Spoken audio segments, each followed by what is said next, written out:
Welcome to another episode of Proper Consumption. I'm Xeric. I'm Brandon. And today, of course, we're going to bring you two more cocktails for you to make for your guests and family. So Brandon's going to kick us off today. So Brandon, tell us what you have for us. All right, well, I'm going to do with a really, truly old classic. I'm going to do the old fashioned. The old fashioned and old classic. Absolutely. So very simple cocktail to make. You probably have this at a ton of different bars. People make them a little bit everywhere. We'll tell you one thing about old fashions is they're never consistent when you drink them in multiple places. That's the biggest piece. That's so right. To go today is to show you how to make a proper old fashioned, proper way, proper taste using the proper ingredients. So what we're gonna roll with first here is bourbon, which is always your base for an old fashioned. We're using the Uncle Nearest 1856. Again, this is the gentleman who actually trained Jack Daniels on how to make whiskey. Then simple syrup, and what's in simple syrup? Sugar, water, equal parts. Simple. That's it. Never buy simple syrup off the shelf. You got it in your house. Easiest thing to make. Boil water, sugar, you're good to go. Then we're gonna go with the Aromatic Bitters. So this is an Aromatic Bitters, gives a really good smell. It's just a really concentrated liquor is what you're getting there. It's 4 flavors. As you see over there, we got a whole array of them. I'm gonna walk you guys through which ones to use in each drink. And of course your garnish. As you guys know, we're really good on fresh citrus. So again, we're rolling with the orange for this go around. Utensils you'll need for this one: mixing glass, bar spoon, hawthorn strainer, and a peeler for your garnish. So let's get started. All right, let's do it. And you know, a little bit more history on the old fashioned. It is legit an old drink. It's roughly 200 years old. Where it started, no one, again, truly really knows. A lot of people out of Chicago, out of New York as well, drink them heavy. And of course, in the Kentucky pieces around with the bourbon. And most of the time, they were drinking old fashions and adding sugar to it just to hide the taste of bad booze. But now we use better spirits and better drinks in order to make some good stuff here. Tell you what, there's not much better on the market today than this Uncle Nearest 1856. Absolutely, I totally agree. And they have an 1884, that's delicious as well, and 1820, but it's extremely hard to get for the 1820 piece. Yeah, it is. All right, so we're gonna go with 2 ounces of Uncle Nearest. So far, if you're listening, we would love 3 bottles. 1 to use and 2 to hold on to. Indeed. All right, we're gonna do 0.75 ounce of simple syrup. And we're gonna do about a good strong 8 dashes of your bitters here, just to smooth it out. And you're gonna stir. And as always, with boozy cocktails, you definitely wanna stir versus shaking. When you're using actually citrus in the drink, you wanna shake it to kind of bring those flavors through. But all I wanna do right here is just chill the spirit, not dilute it too much, but just chill it enough. And then I'm gonna go ahead and pour this in right over the ice sphere. Keep that drink chilled. All right, garnish. Garnish is a key piece. Not only does it make the drink look good, but the orange actually plays a role in this drink. So if you see when I peel this off, all I'm wanting is the actual outside peel of it. I'm gonna squeeze just a little bit of the oils in, but I'm also gonna rub the rim with the orange. Oh yeah, you'll get that taste coming through on the lips as well as the nose. Nose as well. So there's your old fashioned. Let's see if that was made the proper way. Let's see.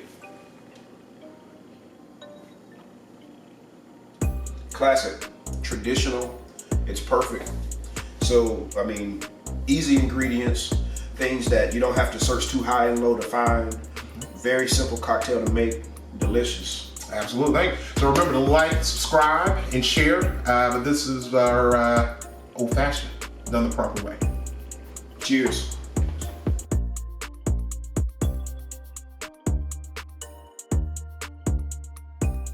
So next, Xeric is going to take us on an experience with the proper consumption cocktail. What you got for us? All right, so today I have for us a cocktail that I refer to as Memphis Speaks. This cocktail is named for the Memphis Free Speech newspaper that was started in 1888 by a Reverend Nightingale. So this newspaper was used to give voice to a lot of the mistreatment and oppression of black people during that time. in specifically in the Memphis area, and they also did cover topics that were happening nationally. So some years while the newspaper was being published, he brought on a partner by the name of Ida B. Wells. She was a prolific writer about things that mattered in the communities. And there was one particular incident that took place where there were some grocery store owners, a group of black grocery store owners that were arrested for some things that were not even crimes that they committed. Their competition just basically wanted them out of business. After they were arrested, a white mob seized the men from jail and eventually lynched them. And the Memphis Free Speech newspaper was instrumental in covering all the things that were happening in the community during that time. So because of that, I like to call this drink Memphis Speaks. All right, so Brandon, the ingredients of this one is going to be Uncle Nearest 1856 again. Love it. Mahatahari absinthe. We're going to use Antica formula and the 1821. This is one of the great products here, the spicy ginger beer syrup. So I love using that in a lot of things. All right, well, I'm excited to see this one. A lot of really good knowledge and history, that a lot of people may not know about. Indeed. I currently reside in Tennessee and in Memphis a lot, and definitely know a lot about Ida B. Wells in the Nashville area. All right. Gonna go 2 ounces of the whiskey. And again, Fawn, you desperately need that 1820. 1820 for them. If you just want to send it our way, just like, comment, subscribe, we'll definitely respond. Half an OZ there.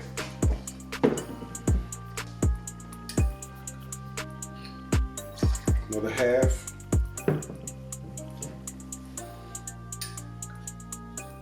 And a half. So it's still rather boozy. Absolutely. I love the spicy ginger beer, especially with the absinthe. So extremely excited to see what happens there. All right, give that a stir.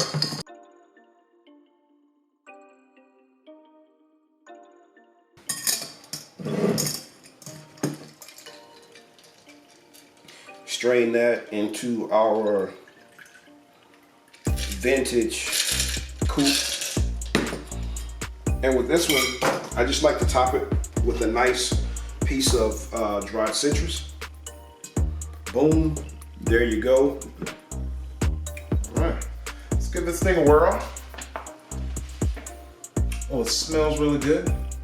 Absinthe, you can smell through almost anything, by the way. Absolutely. Just in case you guys want to know. But absinthe is delicious. That is good. It's good. It's like you taste the whiskey that's on the front. The Amaro, the Antica formula smooths it out. That absinthe just brings it to life, so to speak. And then to kind of end it off with a spicy ginger beer. There's a lot of different flavor profiles. You gave us a lot of knowledge. Nightingale, Ida B. Wells, Memphis, Story. I think you did a great job kind of incorporating all of these. This is definitely a proper consumption cocktail. All right. Excellent.